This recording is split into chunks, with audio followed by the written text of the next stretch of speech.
magre-reflect kay General. Pangalawa sa amin, Lieutenant General, kasi kami yung makikipag-usap, kami yung haharap, kami yung magka-cover ng situation, kami yung poprotekta sa inyo.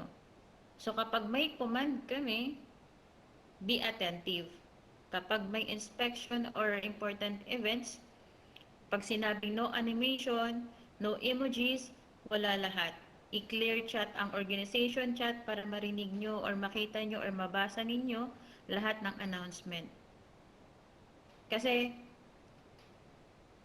dapat panindigan nyo, before you take your oath, nakikita nyo naman yung mga IROs natin.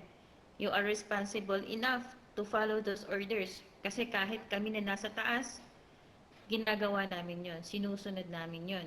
Paano pa kaya kayo, di ba?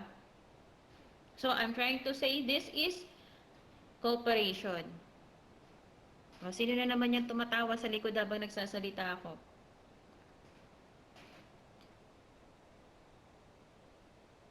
May mga sariling mundo kayo sa likod.